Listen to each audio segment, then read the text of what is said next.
Round two. Welcome to Spine Hygiene!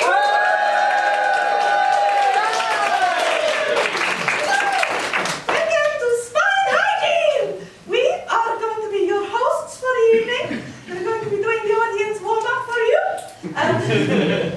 Today we're going to be learning about spines, their causes, and how they got so dirty in the first place. We'll tell us a little bit about ourselves. We are two rats.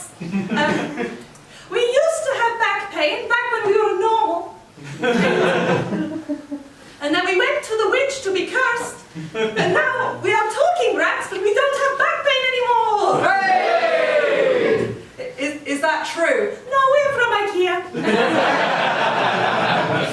There's so many of you lovely people in the audience today. Hello, we recognize you from the gig earlier, which we weren't at, but Katie was. How is your spine today? It's alright for the most part, a bit tired, like the rest of me. Oh, alright for the most part. Fantastic, that's our favourite way for spines to be. And I see you also in red, lovely red audience member. And red hair as well, we're going for the full bloodbathing the audience. So, that is my favourite Panic at the Disco. How is your spine today? Very good, thank you. Very good. Wow, lots of people with good spines in the audience. Does anyone here suffer with back pain? Yes. They couldn't make it to the front.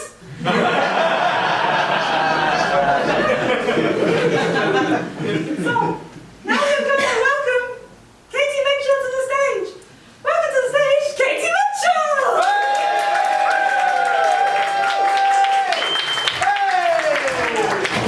Sorry. Hello, I am Katie Mitchell. I have back pain. I have back pain.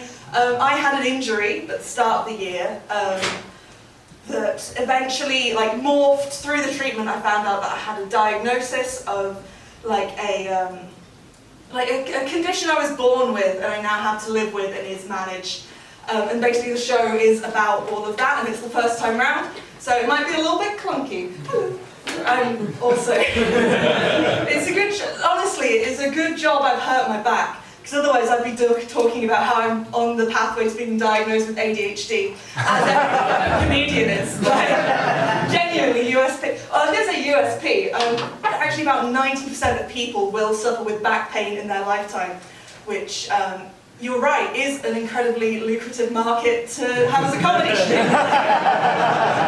Almost like a 4-quadrant movie, you know what I mean? Just for everyone. And the show does have something for everyone in it. It's got, for the kids, it's got annoying animal companions. It's got whimsical comedy. It's got actual facts. And Kevin Costner is going to be in it at the end. So, What? the thing is, right, the comedian in me wants to dive into why we're booing Kevin Costner. You're just like a very deep woo. Like you're a cow who loves Kevin Costner. Because honestly, the show is running for 2 hours long. We've got something in here after this, so I don't have time to ask about what am I. So anyway, but yes, back pain is very much a universal human experience, or seemingly universal human experience. It's not the sexiest or the coolest topic. There aren't that many movies about back pain or anything. I mean, there are some. You've got. Let me look at my handy diagram. Famous, the Shakespeare play about back pain. We all know the Julius Caesar. Ides of March really are a pain trigger for a lot of genocidal Italians. Most recently, of course, The Substance, a movie about back pain. I wish my back pain manifested as Margaret Qualley instead of feeling like Velcro on sunburn, which is how it actually feels. I'm very you might, right, people in the front row, you might see my bum, because this is honestly great to piss in, not good to performing. I'm just constantly like, obviously the most famous movie about back pain is The Dark Knight Rises.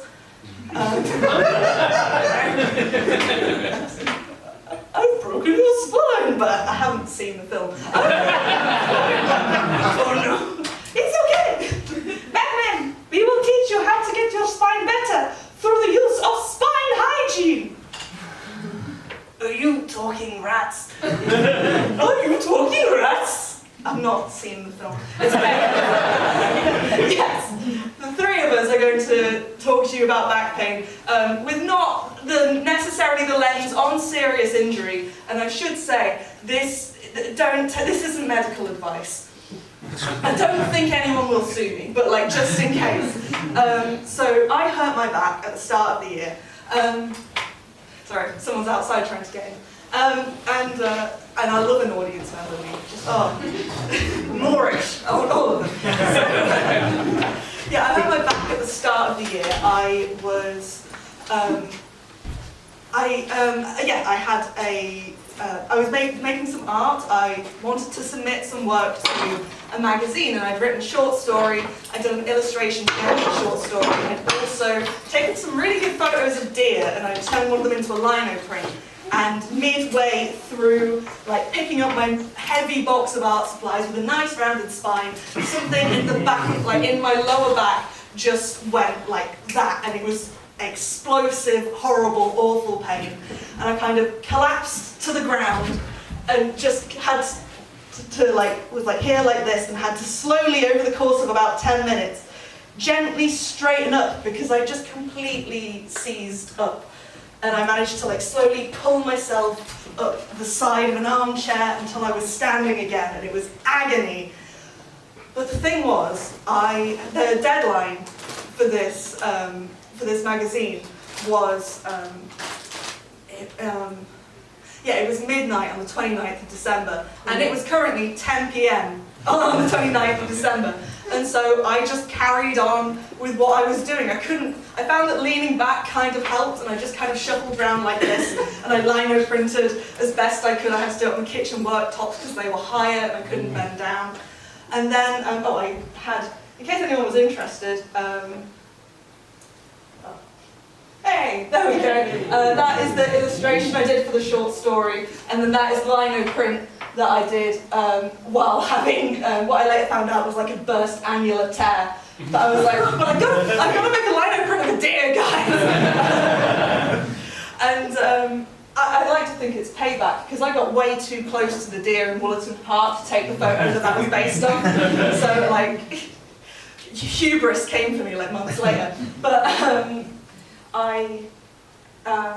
and it hurt, and I just worked through it, and I just kept going, because the work needed to be done. And and so it was on the 29th of December, and by the time I'd finished it was already midnight, and I was like, I'm not going to fucking A&E now. And then it was New Year's Eve, and I was like, I'm not going to go to A&E on fucking New Year's Eve, New Year's Day. I'm like, no. And it was still really hurting, but I looked on 111, and I was fairly sure what I'd got. And then I was like, right, if it's not better by like early January, I'll go to A&E. And then the junior doctors went on strike. But like, there was a red alert, and there was a like thing pinged through my phone, like there was a hurricane saying like, do not come to A&E unless your head is falling off.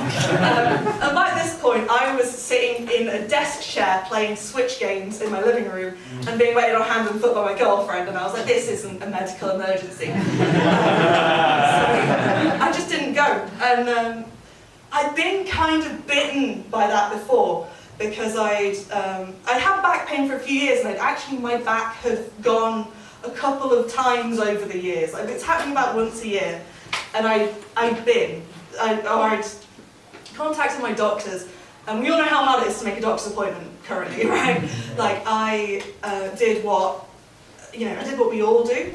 The night before, I took photos of my back, and I typed out everything that I was feeling in as much detail as I could, and I put it in my notes app. And then I woke up at 7:43, very particularly in the morning.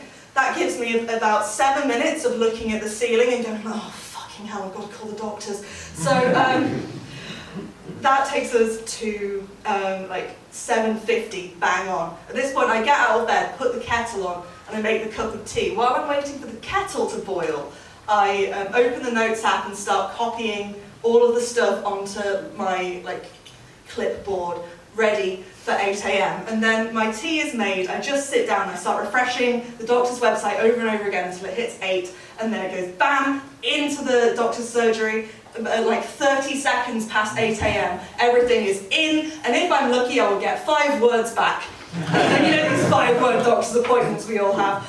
Mine are generally some kind of variation of weak, lazy woman, go gym. It's either that or period, pregnant, period. You know, lose weight, fat bitch. I'm glad you enjoyed that. I've been trying that joke out in a few places. This is like behind the scenes. Trying that joke out in a few places, and I don't feel right doing fat jokes about myself because I'm not fat. The thing is, I'm a size 14, so I am fat enough to be medically discriminated against, but not fat enough for people to find it funny. It's really annoying. I'm gonna put on a few pounds so I can be humorously oppressed.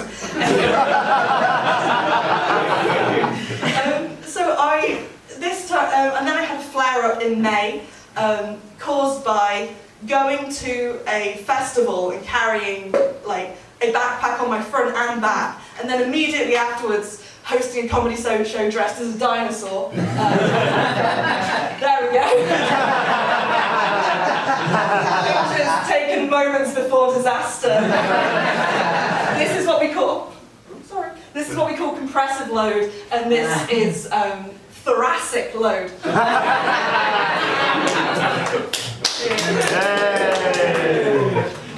Good. The anatomy jokes in this are going to go far better than I thought they would. Do you have any spine scientists or anything like that in? Fucking lies. Sorry, my physio prophecy was coming, and I did a gig the other night, and I met a spine scientist, and he was like, "Oh, I'm definitely coming," and I was like, "Oh God, it's got to be scientifically accurate now. Fuck it, you know." They come spines, they come from the moon. We don't care. So after the thing in May, it was really hurting, and I was like, I can't be arsed going to my GP and them telling me to go to the gym more or to lose weight. And so I requested specifically a physiotherapist, and I got a fucking great one. He has a vibe of like a jolly medieval king at 8 a.m. Which is we can say that because he's not in, even though he did buy a ticket, God bless him. And I knew, I was so prepared, like, and I needed to be believed. So I had a yoga class immediately after the appointment. And I just went in my yoga gear, and I brought my yoga thing with me, my yoga mat, because I just needed him to know that, like, no, I am exercising, I'm doing all the things that I keep being told to do. I promise, it really hurts. And I just needed to believe me.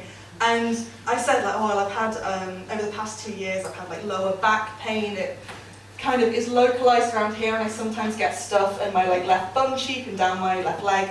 And he just looked me in the eye and he said, well, you need to have an MRI then, don't you? And I just started crying immediately as like, oh God, like I'm finally being relieved.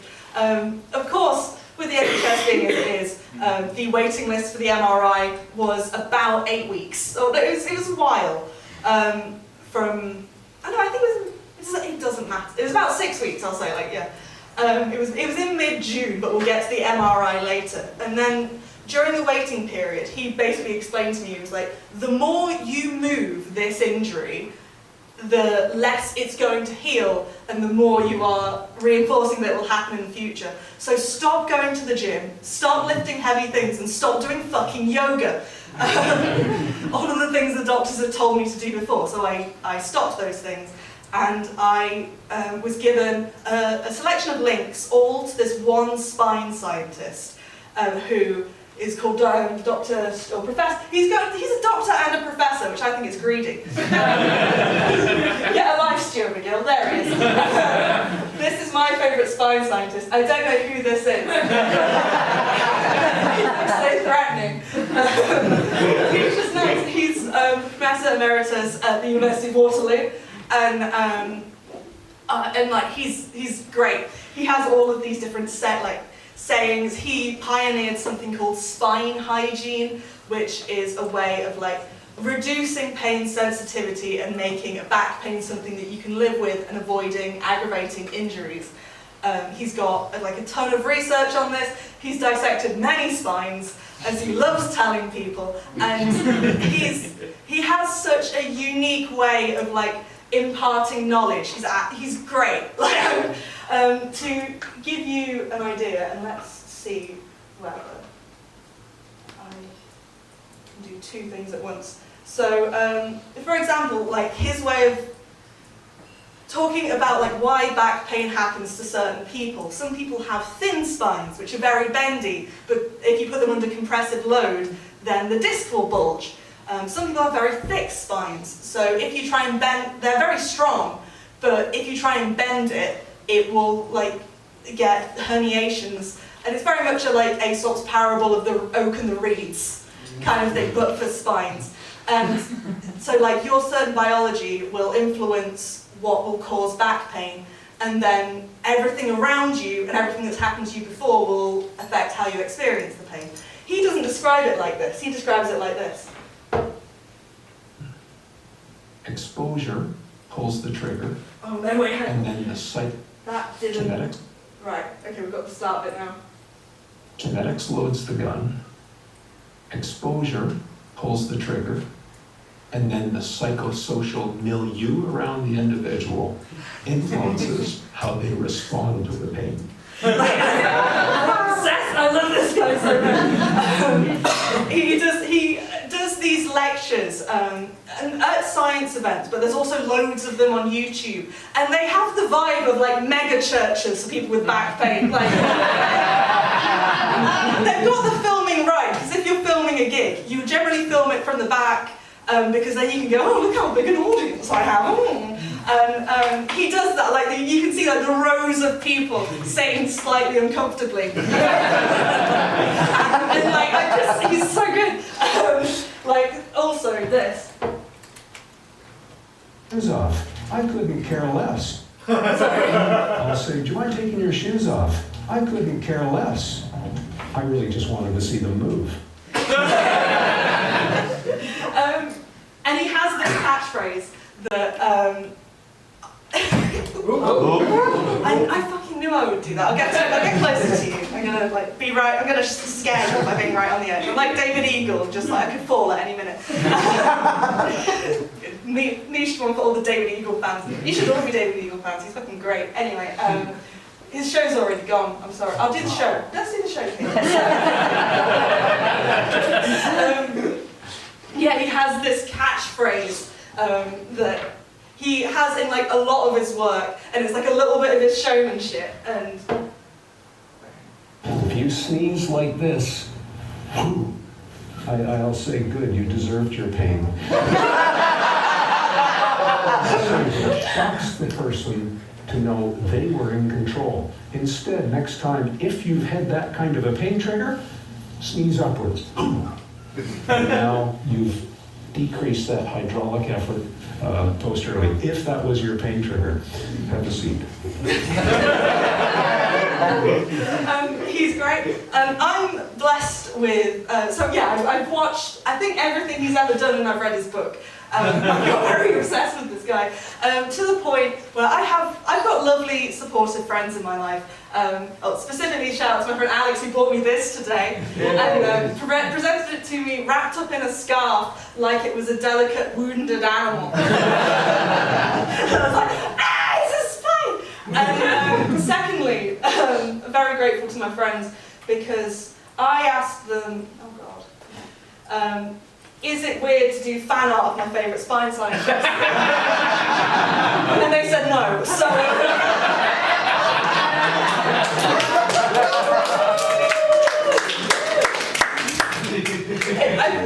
you can tell this is a work in progress, because that I haven't done his ear, and that was too difficult. So, shout out to my girlfriend, who it was quite hard for me to like make any artwork, because I couldn't.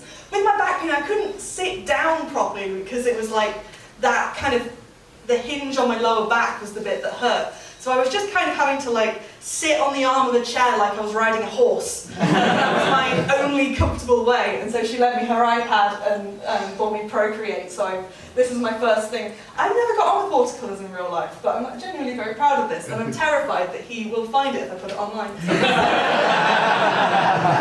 I'm kind of glad there's no spine scientists in, otherwise they'll be like, oh, you'll never guess what we've got for peer review.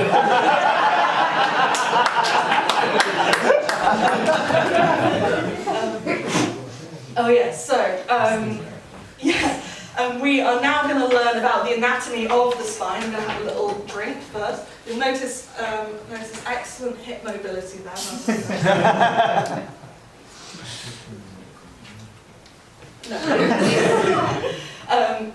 So, in order to talk about spines, we have. God, I need to get the mic stand. 1 second.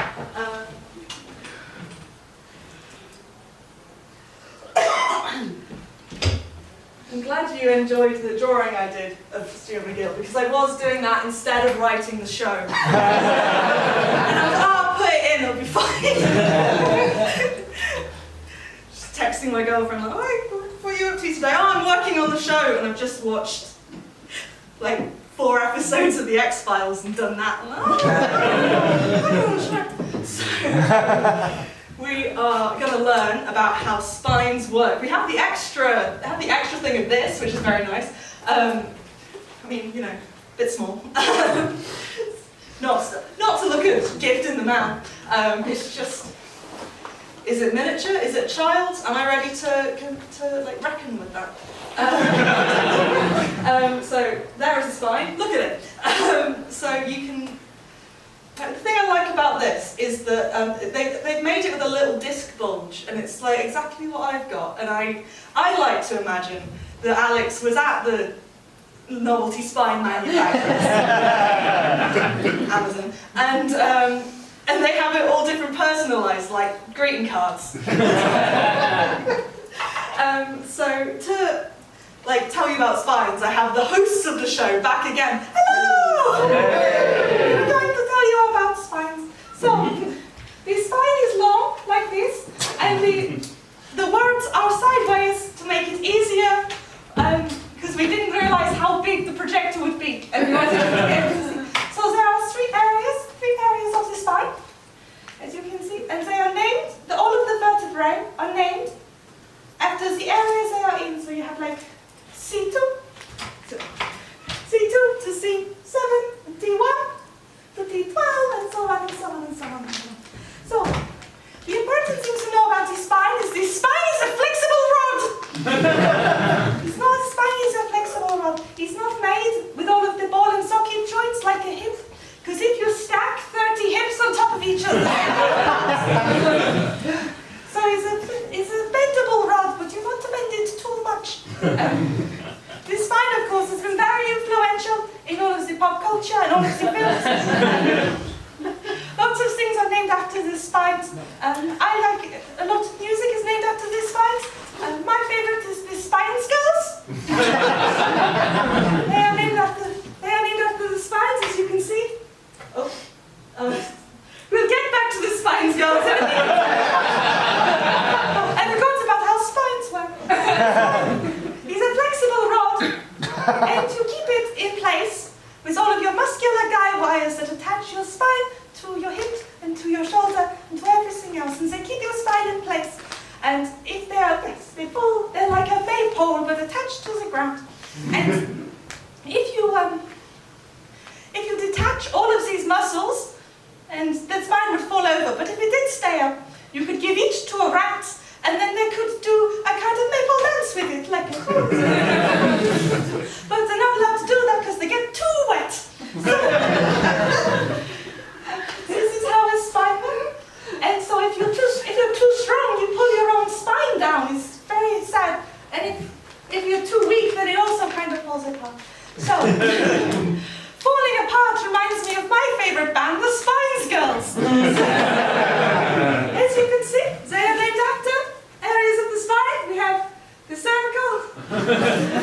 Heartland from the 90s. L7. So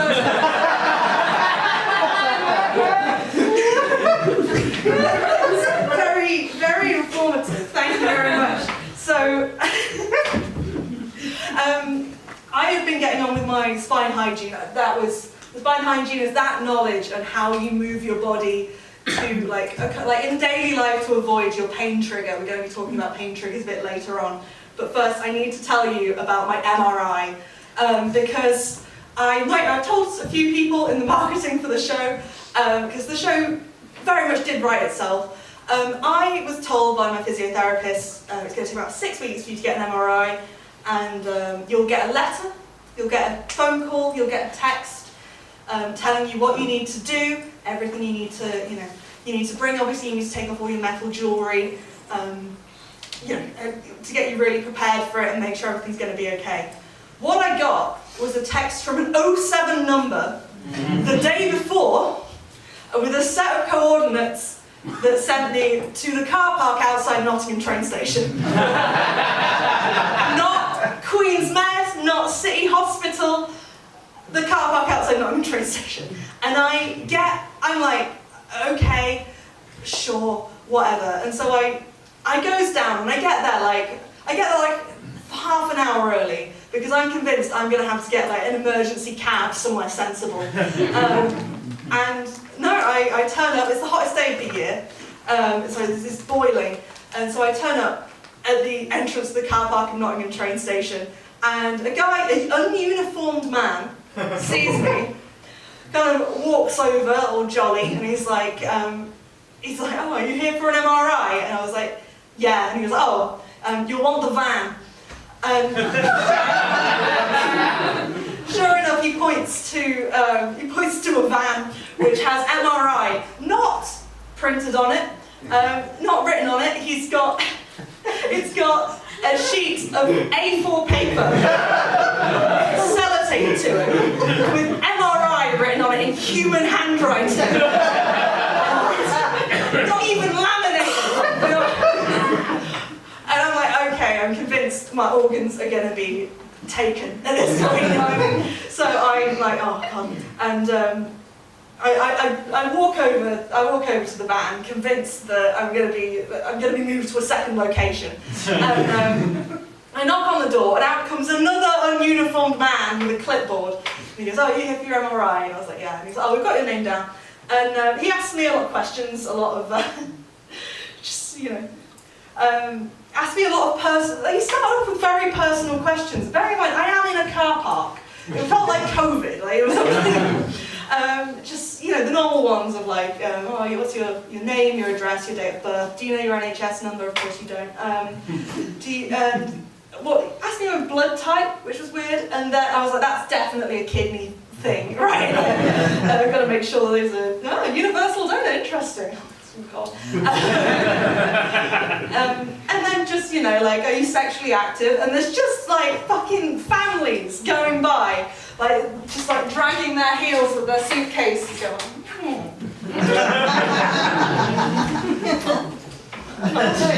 doesn't use condoms. Who knows what that means?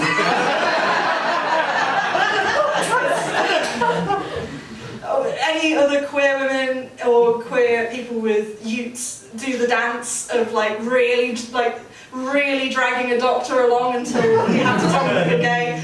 Oh, it's great. I'm a lesbian, by the way. Hi, people who don't know. As if you couldn't tell.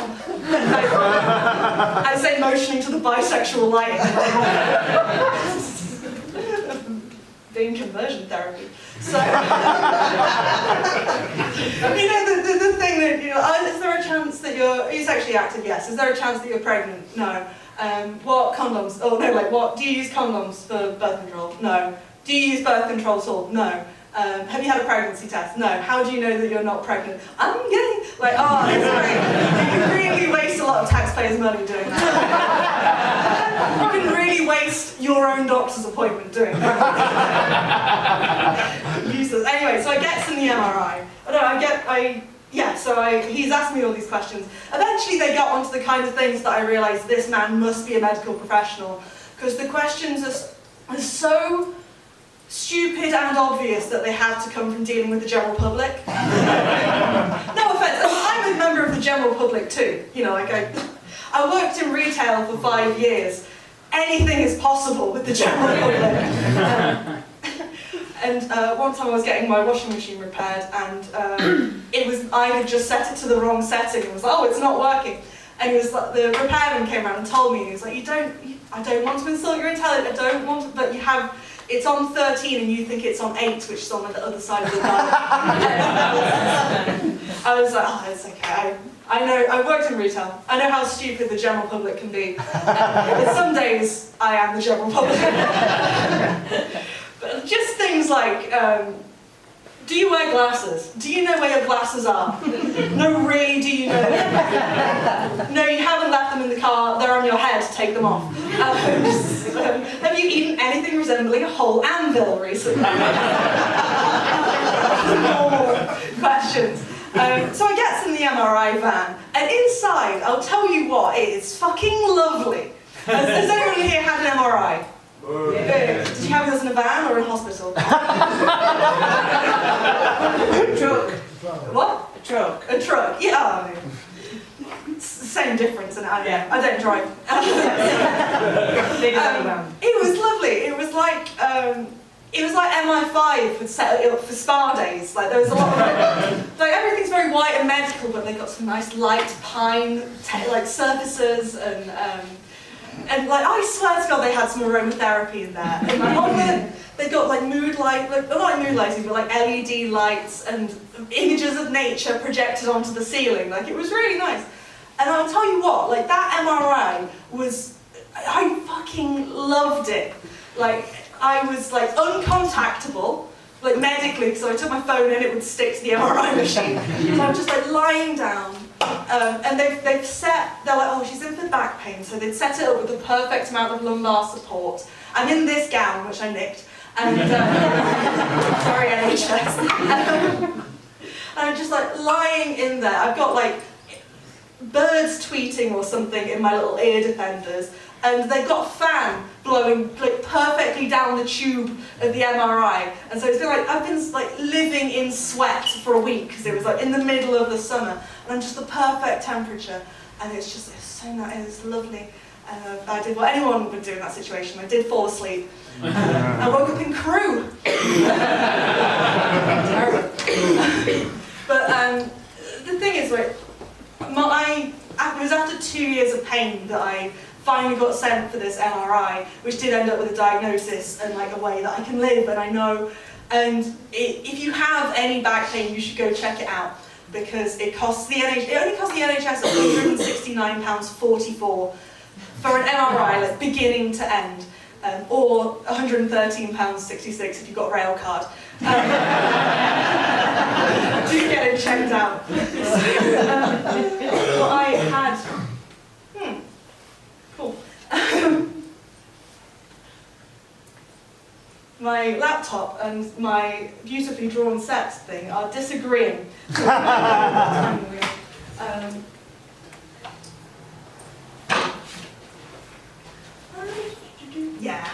So I'm going to take you through some of the images of the spine hygiene that were in Stuart McGill's book.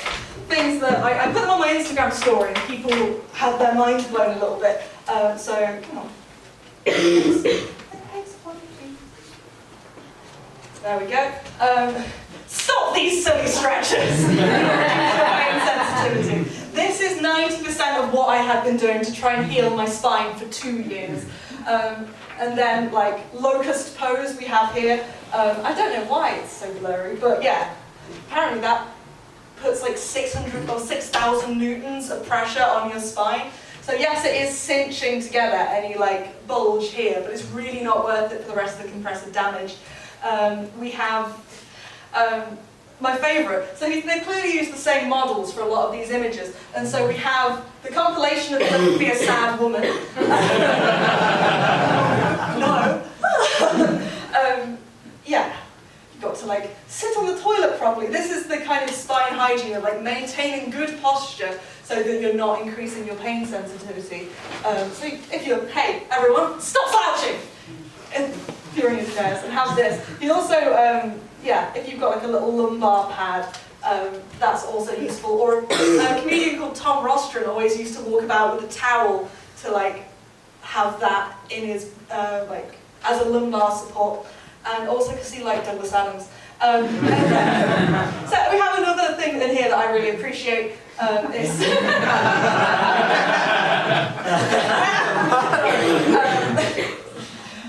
As we can see, we've got a man. The correct way to use a vacuum cleaner, apparently, is to use both hands and kind of waltz it around. Rather than that, however, I will just say, for the record, that instructing a man to waltz around rather than housework is woke. If he has a woman doing the housework, that would be really bad. And then we have spoilers after that. Cool. So, what I had a diagnosis of something called Bertolotti's syndrome, which is, I know what you're thinking, it sounds delicious. No, it's my spine is so. Don't try and improvise mother-in-law jokes. What are you doing? The show. My spine. My L5 vertebrae. He's this. Perfect. Thanks, Alex. So this one is fused. So from here, the bottom green vertebrae is fused to my sacrum, which is the orange bit, and the like lobe of my hip, or whatever the fuck it's called. I only care about spines. Fuck hips. My physiotherapist was like really excited that I was doing this, and he was like, "Oh, you could do the next show you could do could be about knee pain." Welcome to the Spine Gym. We have funny games. Next will be your knees and knees. Thought about having that as the opening titles, but I didn't get around to it. So yeah, Bertolotti, these bits here are fused to this and this. So what it does is it means that my movement is reduced here, but I'm generally quite flexible. So everything, like all of the movement is coming from the disc above, and this kind of thing here is impacting above. It's like the best way I've found to explain it is, so a normal vertebrae, it's like that, and it's got little discs in between, and you don't want to stretch them too much, but a little bit is fine. So most spines, if they're bending one way, it will go like that, and each bit will do a little bit, and the curve will be evenly distributed across the body. Because my lower spine can't move, it's causing this to happen, and so this bit in between is having to like overcompensate and being like torn apart, which is why it hurts. And yeah, so that is like the nature of my back pain, and I now know how it works. I'm not allowed to do anything that's like too twisty, and I'm not allowed to do anything like this. And generally, like bending down forwards isn't good for me, which is weird because that is like 90% of yoga. I'm cool with it now, but I really struggled with the not being able to do yoga thing because it was like such a load-bearing thing for both my like physical health and my mental health. Like I've been doing yoga for 10 years, and then the only thing I can do is fucking shavasana, which is the way you lie down. I can do mountain and I can do shavasana. And it was hard to have that. Have that lost. And then I was literally, I got up and on the way to the bathroom, I was like, oh, not being able to touch my toes anymore doesn't make me less of a good person. You know what I mean? Or like, it doesn't affect my comedy in any way. It doesn't affect any of the things I actually care about. I just want to be good at this for the sake of it. I've skipped ahead a little there. Back to the Bertolotti syndrome. My vertebrae is fused to my sacrum and my hip bone, and it's not like surgically operable. There's nothing they can do to fix, or they could go in, but the amount of stuff they'd have to be close, you know, they have to deal with a load of nerves and my spinal cord, and it's not really worth it because the planes are just, it's like vertebrae, spinal column, and it's like two flat surfaces together. They're just fused together, you know. It's fused together like a bourbon biscuit, you know. It's fused together like two small, you know, two of the thin Lego pieces, you know. It's like it'd be like trying to cut open a stroopwafel, you know. It's fused together. It's fused together like neoliberalism and the Labour Party, you know. If you voted for the Labour Party, you deserve your back pain. I voted for the Labour Party. Here I am today. No, yeah, they're just fused. Fused together. Basically, what happened was, you know, when you forget to take your spine and your hip bones out of your jeans pocket and you put them through the wash, just struggled. like receipts and tissue. It deserves more. I ran with the order quite a bit there. So the thing is, like, the guy who discovered Bertolotti's syndrome, Donatello Bertolotti, he don't laugh, it's a man's name. He's just Italian, you can't help it. He had like a really fascinating life, and like the process of discovering it was really discovering the syndrome was really interesting. So I'm going to welcome the rats on after I've had a little drink to explain the life of Donatello Bertolotti and the discovery of what I have today. So we're ready to go? Ready. Yes. Okay, we are ready to go. Okay. I'm very nervous. No, it's okay. We've been practicing. Okay. So, once upon a time, there was a baby called Donatello Raffaello Bertolotti, and he grew up in the 1930s Italy.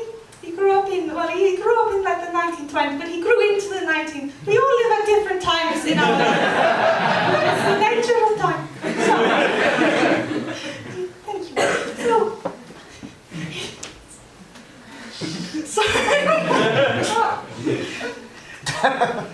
You're being very serious science communicators. I know, I'm so sorry. So, when are you going to learn how to ventriloquism so you don't have to move your mouth? I'm not. So, I'd like to be here with you. So, Francesco Bertolotti, he grew up in Italy in the early 1900s. Nice. And he grew up on his family bean farm in Puglia. He grew up in there, and then he hated beans. He hated beans, could not stand a bean. He didn't like a bean at all. Hated a bean. But he grew up there, and he had to farm and grow and sell beans his whole life. And he didn't like, what he really was interested in was the one thing that beans don't have. Spines.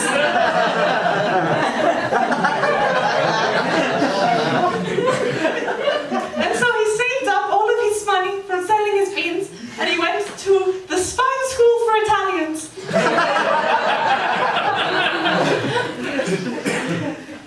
Then he became doctor and then professor.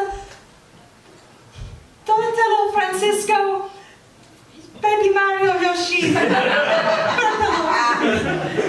And he became the head of the university. And he was thinking, why is there so much back pain in lower Italy in the 1930s? And he decided, and we should make clear that he was in the non-fascist bit of Italy. He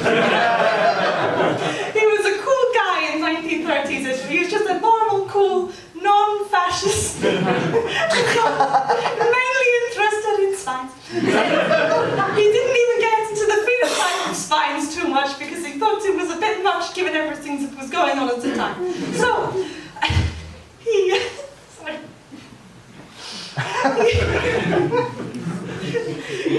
interrupting.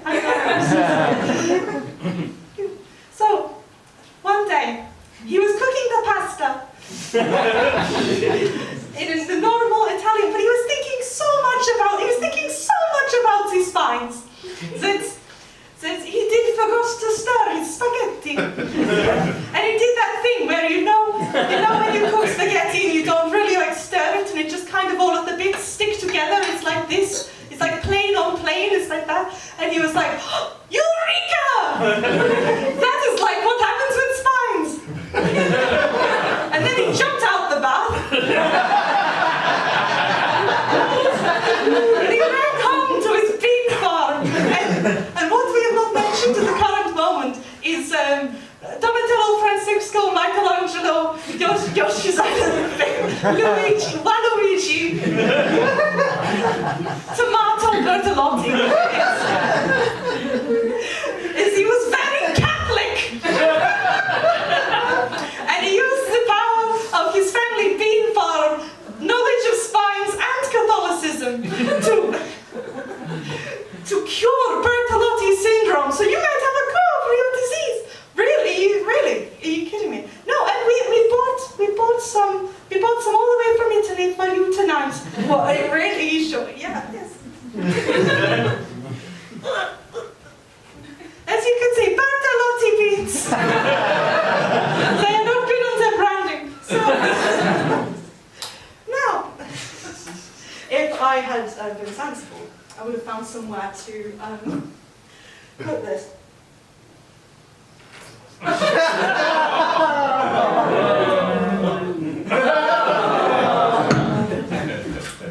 Been vegan for 11 years.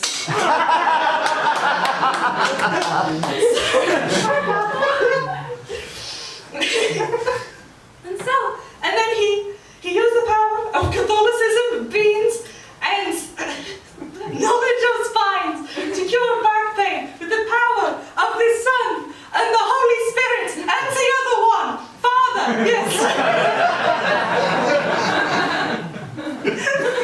It's a bit Freudian to forget that one. We're now going to try it in real life. Right. Come on, you deserve your back pain. I'm going to say the magic word, you deserve your back pain. Like the body of Christ. Christ, you deserve your back pain. You deserve your back pain. Oh, very good. I don't get anything sexual out of this.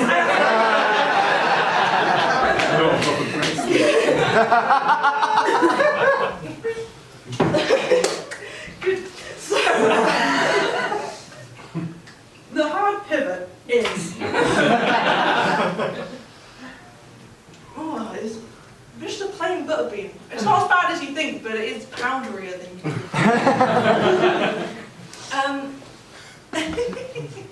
So the thing is, for a long time, and basically until I started researching this, I didn't realise that my body had a very, I had a very different relationship with pain than I was supposed to. Because the way I didn't know that pain wasn't a bad thing. People have laughed at me because it seems very obvious, but I'm very much a kind of tough it through kind of person. Like I sound like a rock for all my tattoos, and I've got like loads of piercings, and I had my hands stitched up without anaesthesia. And I've very much been kind of like I had my coil put in, which is the most painful thing that's ever happened to me, I think. And I got complimented for only screaming twice. I have always just had physical pain is something that you go no pain, no gain, and that mentality has served me well. And I have the same thing mentally. I'm very tough on myself, and I'm very cruel to myself inside my head, and I bully myself into things. But it's worked. I got straight A's, all the way through my academic year stuff. I got first when I went to uni, and I've toughed my way through a ton of stuff. And I've had the same thing with my body as well. And that is not how pain sensitivity works, and you shouldn't do it, because if it hurts, you have to stop. That is the signal. You don't have to go through. And the thing I learned about spines, I'm just going to check that. Oh God, right. So, no, we're on track. I might run over a little bit. Is that okay? About like 5 minutes? 5 minutes, yeah. 5, I promise. So, hi Pippa, you've come in at the depressing part. So, yeah, pain sensitivity works where if you like kick your toe against that one time, it won't hurt. If you do it every day, it will start to hurt. And if you do it for long enough, just like the lightest little thing, the like pain pathway in your head will be so strong that even brushing a feather against the tip of your toe will feel agonizing. Because each time you feel the pain, the neural pathway gets stronger in your brain. Because I don't feel the pain in my foot. The nerve receptors trigger an electric shock which goes through my body and up into my head. And that is where I feel the pain. And eventually, over time, if you keep doing something, it will get worse. But that's not the relationship I'd had with it. I had used it as almost like a badge of honor to like, that really hurt, I've been through it. And it also, another thing about pain is that if I hurt my arm, like, have you ever had it where you've had like a vaccine, and you've told your mate you've got a vaccine, and then they stamp on your foot, and you go, and they're like, oh, it doesn't hurt so much now, does it? Because they've hurt your foot. Like the two pain responses physically block, like it blocks off the original pain response, so your arm physically doesn't hurt as much anymore. It's not just distraction, it's like a physical mechanism. And I used to self-harm when I was a teenager, and I think I was using the same thing. And I haven't anymore, and this is really stupid. So I don't have any pain, I don't have any self-harm scars, but I have a tattoo on my forearm, and whenever I mention it, people look, and I was like, no, this is just for fun. And the thing is, right at the start, when I hurt my back when I was picking up the things for that art project, it was on the 29th of December, I had a really rough family Christmas, and I knew it was going to be a rough family Christmas going in. And I think it was December 23rd, I went to the gym, I went to an exercise class, and the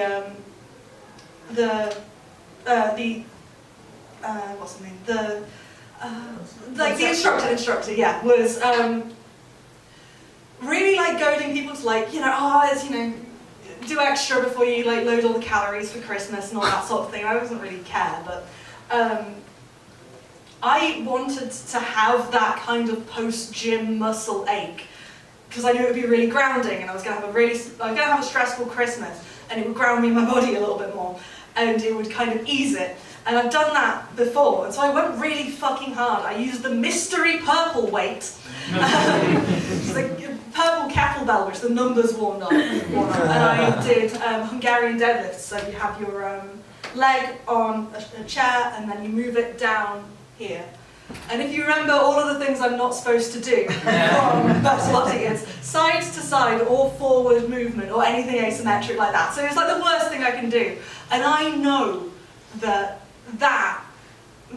will have weakened my discs, and I didn't realise, and will have directly led to my back injury. And then I had that back injury, and I worked through it again to make the art to send away. And that is not how it's supposed to work. And I've learned a lot about how the process for recovery is. I'm going to have at the end, but I'm changing the order around a little bit at the end of the show, so bear with me. One of the things Stuart McGill says is that biological systems need stress in order to function optimally. Your brain needs stress, all of your body symptoms need stress, otherwise they start to go off. And I had a bit of kinesphobia, or like a fear of movement, after my back went, because I was so scared of it happening again, and it hurt so much, and I didn't want to lose my progress, and I got really scared of movement. And after I got cleared, I got my diagnosis and I got cleared to go back to the gym. I went to another weights class, and it's normal, right, so my normal gym teacher is great. And she does the same thing every week with the same equipment, and it's really easy to manage. But this one was the same fucking gym instructor who goaded me to use the mystery purple weight. And it was the same one. And I said, like, oh, I've had this like back injury, I've got a diagnosis now, I can't do side to side, twisting, or like up or down, but like, I'm cleared for like a deadlift or a squat with perfect form, and like, you know, anything upper body I'm willing to do. And she was like, oh, okay.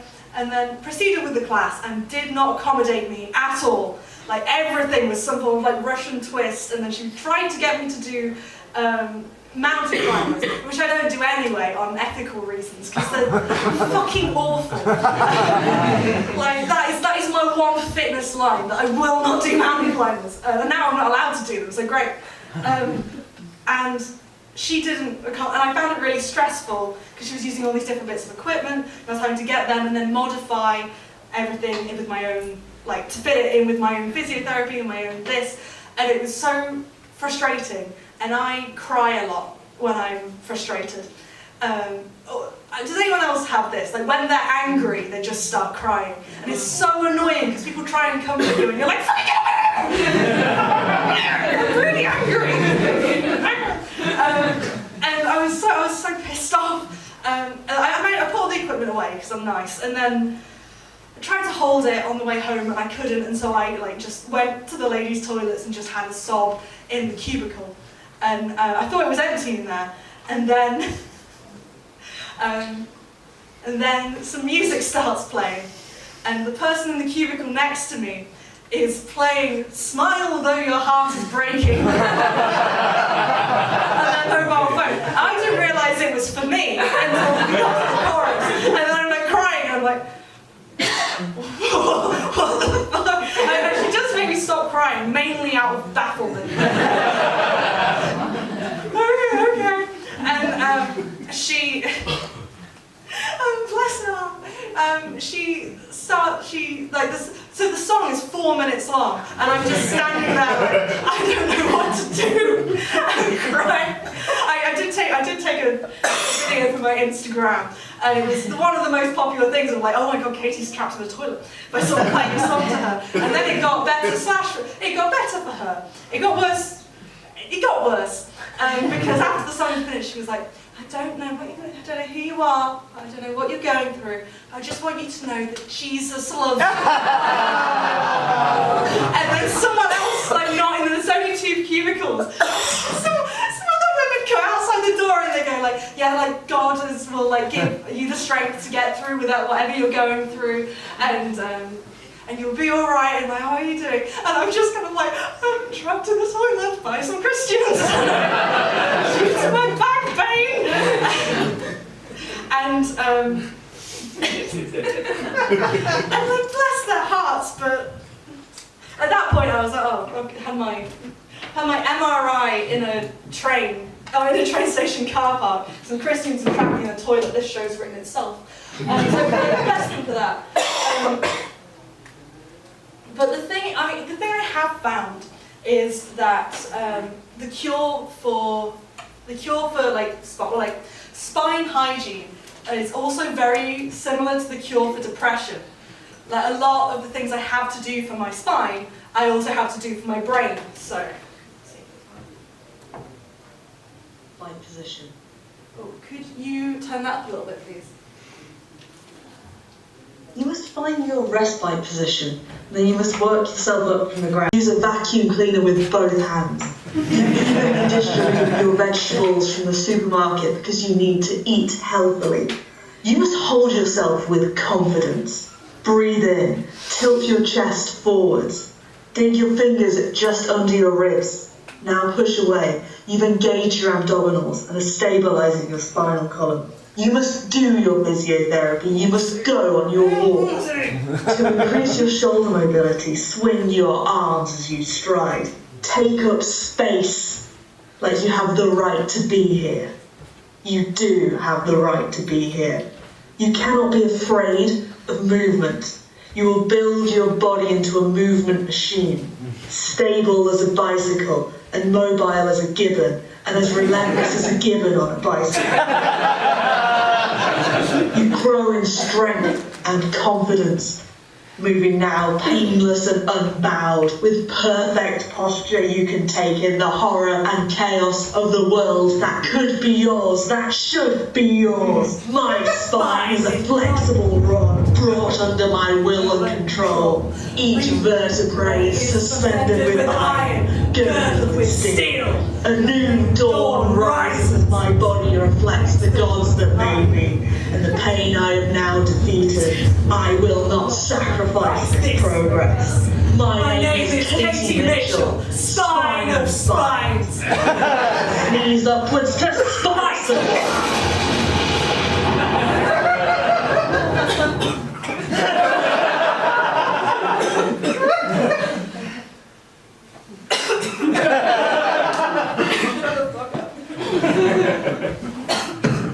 Choke upwards.